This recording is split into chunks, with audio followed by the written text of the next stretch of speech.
बिस्मिल्लाहिर्रहमानिर्रहीम, अस्सलाम वालेकुम। मेरा नाम इमरान शहबाज है और मैं HSE कंसल्टेंट और ट्रेनर हूँ।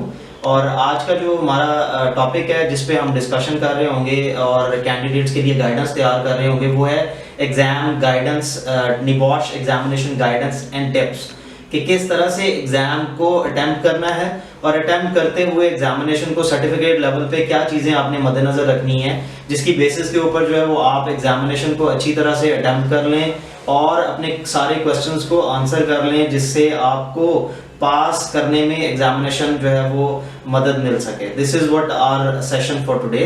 सबसे पहले तो बताता चलूँ कि जब आप एग्जामिनेशन के लिए जा रहे हैं किसी भी जगह पे, स्पेशली ब्रिटिश काउंसिल में एग्जामिनेशन के लिए जाना है, तो प्री एग्जामिनेशन जो रिक्वायरमेंट्स होती हैं उसमें प्री एग्जामिनेशन रिक्वायरमेंट में आप डिफरेंट मोड्स इस्तेमाल करते हुए जो है वो अपनी प्रिपरेशन कर सकते हैं। इसमें आप जो है वो आपके जो नोट्स हैं रिवीजन के लिए उनको इस्तेमाल कर सकते हैं। इसमें आप जो आपकी प्रेजेंटेशन ट्यूटर की तरफ से मिली हुई है उसको पढ़ सकते हैं।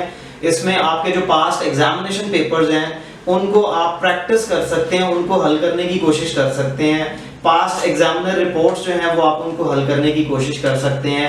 इसके अलावा जो है वो आपके पास जो है वो जैसे कहते हैं ना कि अगर डेली क्वेश्चन आंसर्स आपको ट्यूटर ने बना के दिए हुए हैं वो आप जो है वो मेमोराइज कर सकते हैं। और फर्दर उसके बाद जो है जब आप जैसे कहते हैं ना कि ये सारी चीज़ें कर चुके हैं, after completing all such things आप जो है वो एग्जामिनेशन की तरफ जा सकते हैं। अब आपने मेक श्योर ये करना है कि जब भी एग्जामिनेशन के लिए जाना है तो एग्जाम जिस दिन एग्जाम है उससे पिछली रात आपने जो है वो जागना नहीं है। You need to make sure कि आप जो है वो टाइमली सो जाएं, अपनी नींद जो है वो पूरी जरूर करें। और नेक्स्ट डे जब आपने मॉर्निंग में एग्जामिनेशन के लिए जाना है तो लाइट ब्रेकफास्ट जो है वो जरूर कर लें। ऐसा ना करें बहुत हैवी ब्रेकफास्ट हो, ऐसा ना करें बहुत लाइट ब्रेकफास्ट हो जिसमें कुछ भी ना खाया हो आपने। सो मेक श्योर कि जी आप जो है वो नॉर्मल जो ब्रेकफास्ट है वो किया हो। और उसके बाद जो है वो जो रिपोर्टिंग टाइम है आपका उससे 10, 15, 20 मिनट पहले आप पहुंचे वहां पे आपके एग्जामिनेशन हॉल में। अब जब एग्जामिनेशन हॉल में पहुंच गए हैं, आपने सिक्योरिटी चेक जो है वो करवा लिया है, देन उसके बाद जो आप एंटर हो गए हैं एग्जामिनेशन हॉल के अंदर, आप अपने टेबल पे बैठ गए हैं, आपको ब्रिटिश काउंसिल की तरफ से गाइड कर दिया जाएगा। बैठने के बाद आपको क्वेश्चन पेपर जो है वो दे दिया जाएगा, आंसर शीट दे दी जाएगी।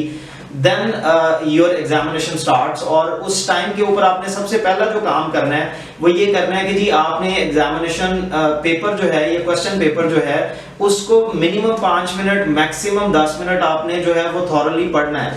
हर क्वेश्चन को पढ़ेंगे, उसमें एग्जामिनेशन की रिक्वायरमेंट क्या है, एग्जामिनर आपसे पूछ क्या रहा है। अब एक्शन वर्ड सबसे पहले देख लें कि हर क्वेश्चन के अंदर एक्शन वर्ड कौन सा यूज किया हुआ है जिसके अगेंस्ट आपने आंसर करना है। देन उसके बाद आप मेक श्योर कर सकते हैं कि जी हर क्वेश्चन को पढ़ लेंगे उसमें वो पूछ क्या रहा है और फौरी तौर पे अपने जहन में ये चीज ला सकते हैं कि किस रेलेवेंट चैप्टर से है।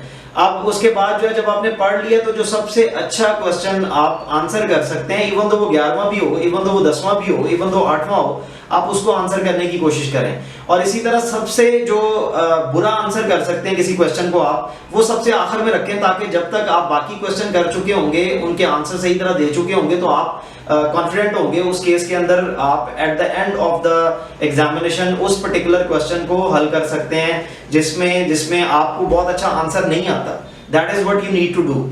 अब आपने मेक श्योर ये करना है कि ये प्रोफेशनल एग्जाम है, इसमें ओवर राइटिंग करने की जरूरत नहीं है, इसमें वाइटो यूज करने की जरूरत नहीं है, इसमें आपको जो है वो किसी भी किस्म के मार्कर्स यूज करने की जरूरत नहीं है, हाइलाइटर्स यूज करने की जरूरत नहीं है, और बार बार जो है वो कटिंग करना तो बिल्कुल भी professionally it's not good thing. और मेक श्योर आपने ये करना होता है कि आपकी राइटिंग जो है वो एलिजिबल होनी चाहिए, पढ़ी जा सके, एग्जामिनर जो मार्क करेगा आपका पेपर बाद में वो उसको पढ़ सके, और अदरवाइज अगर नहीं पढ़ सकेगा तो वो आपको मार्क भी एलोकेट नहीं कर सकेगा। This is what you need to do in examination paper. अब आपने मेक श्योर ये करना है कि हर क्वेश्चन जब आपने डिसाइड कर लिया कि जी पहले कौन सा क्वेश्चन कर रहे हैं और फिर आखिर में कौन सा आप क्वेश्चन कर रहे होंगे, आप हर शीट के ऊपर, एक शीट के ऊपर आप एक ही क्वेश्चन जो है वो उसको आंसर कर रहे हो, टॉप पे उसको लिखें जी क्वेश्चन नंबर, और देन फिर आगे जो है वो उसका जो भी पार्ट आपने आंसर करना है उसका पार्ट का सिर्फ टाइटल देके क्वेश्चन रिपीट करने की जरूरत नहीं है, नीचे आप जो है वो आंसर लिख सकते हैं। और आपने मेक श्योर ये करना है कि जब आप क्वेश्चन आंसर कर रहे हैं तो उस टाइम पे भी अकॉर्डिंग टू कमांड वर्ड जो है वो आप अपने क्वेश्चंस को आंसर करने की कोशिश करेंगे।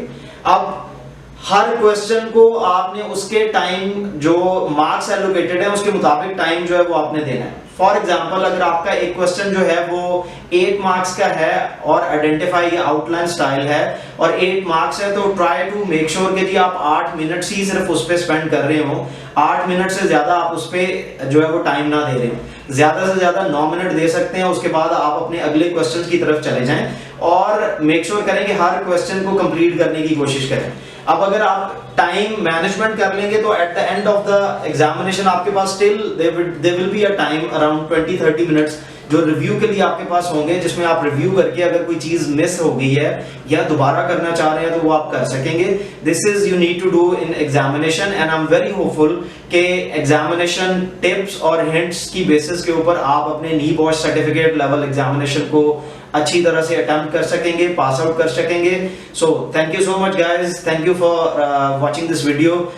Stay tuned to watch latest video on health and safety on my Facebook page, Imran Shahbaz HSEQ.